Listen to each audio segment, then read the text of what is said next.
मेरा नाम शोका है। बस अब और जुर्म नहीं सहूंगी। जानिए मेरी दर्द भरी कहानी।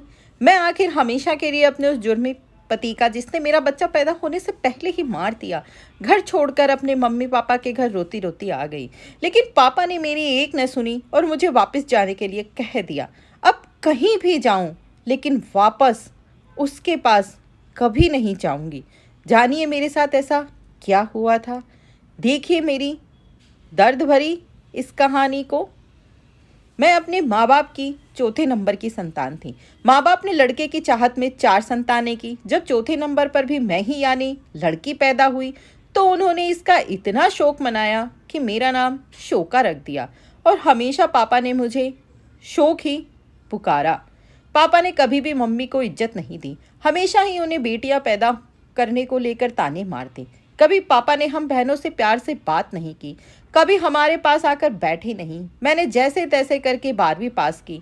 कोई दरवाजे पर भी आता तो अगर हम बाहर खड़े होते तो पापा डांट कर कह देते कि यहाँ बाहर क्यों खड़ी हो, जाओ अंदर जाओ, बाहर तुम्हारा क्या काम। पापा ने तीनों बहनों की शादी बिना उनकी इच्छा के जाने 18 की होते ही कर दी। अब मुझे भी डर लगने लगा कि मेरे नसीब में कौन लिखा है। मम्मी के साथ जो हुआ उसे देखकर हमेशा ही डर लगता था कि कहीं मेरे साथ भी तो यही सब।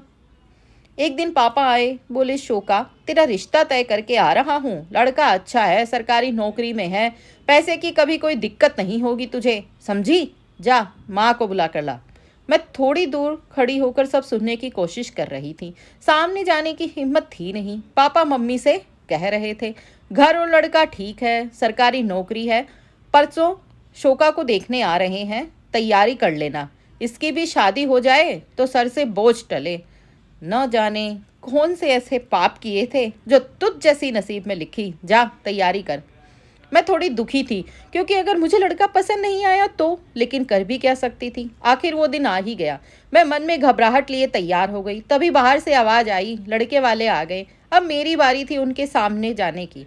जैसे ही मैं सामने गई, मैं सामने वाली कुर्सी पर बैठ गई। पापा ने मेरा परिचय करवाया। मैंने सबको प्रणाम कहा। तभी पापा ने मुझे कहा, शोका, ये अशोक है, इन्हें अपना घर दिखाओ। मैंने कहा जी पापा। जैसे ही अशोक उठे, उन्होंने पास में पड़ी छड़ी उठा ली, उसके सहारे लंगड़ाकर चल रहे थे। ये देखते ही मेरे पैरों तले जमीन खिसक गई, पर मैं चुप रही। उन्हें ऊपर छत पर लेकर गई। मैंने उनसे उनकी नौकरी के बारे में पूछा। उनकी बोली में बड़ा रौब था। वे अकड़ कर कह रहे थे, बड़ी मेहनत की है मैंने यहाँ तक पहुँचने के लिए, दिन रात पढ़ाई की है, तब जाकर सरकारी नौकरी लगी है। हर किसी के बस की बात नहीं। अब लगा सारे सपने धरे रह गए। इनके रवैये में मुझे कहीं न कहीं पापा की झलक ही लगी। मैं मन ही मन ये शादी नहीं करना चाहती थी, लेकिन करूँ क्या। उन लोगों के जाने के बाद मैंने बहुत ही हिम्मत जुटाकर आखिर मम्मी से कहा, मम्मी ये कैसी बेमिल जोड़ी है। ऊपर से मुझे उनके व्यवहार में अभिमान की झलक दिखाई दी। मैं ये शादी नहीं करना चाहती मम्मी। लेकिन पापा ने सब सुन लिया और चिल्ला कर कहा, शादी तो होगी और इसी लड़के से होगी। लड़का सरकारी नौकरी में है, समझी, खूब पैसे कमाता है, तुझे कभी कोई पैसे की दिक्कत ना होगी। और आखिर अशोक जैसे घमंडी इंसान से मेरी शादी कर दी गई। मैं लाचार बेबस कुछ न कर पाई। नए घर में आई, आने के कुछ दिनों में ही अशोक ने अपने असली रंग दिखाने शुरू कर दिए। वह मुझे अकेले बाहर जाने से हर बार किसी न किसी बहाने से रोक ही देता। नहीं पड़ोस में किसी से मुझे बात करने देता। एक दिन तो गजब ही हो गया, जब पड़ोस की आंटी से बात करते हुए मुझे देख लिया तो मुझ पर हाथ उठाया और बोले, कितनी बार बोला है, ये पड़ोसी बेकार है, भड़काने का काम करते हैं, इनसे दूरी बनाकर रखा कर, समझ नहीं आता।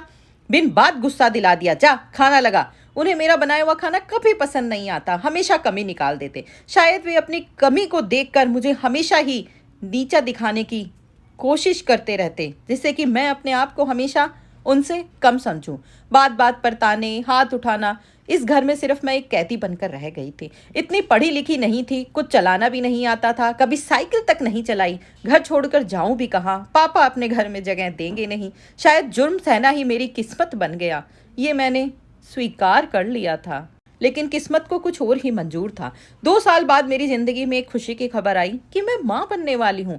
ये बात जैसे ही डॉक्टर ने बताई, मुझे जिंदगी जीने का मकसद मिल गया। मैं बहुत खुश थी। एक दिन मैं अपना काम कर रही थी, तभी ये गुस्से में आए और बोले, घर पर कौन आया था। मैंने कहा, वो सामने वाली आंटी, मेरी थोड़ी तबीयत खराब हो गई थी, इसलिए थोड़ी मदद करने आई थी मेरी। ये सुनकर ये गुस्से में बोले, मना किया था ना।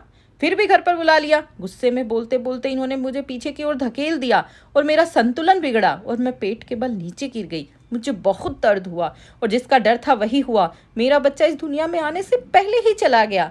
अब मैंने सोचा और नहीं, बस बहुत हुआ।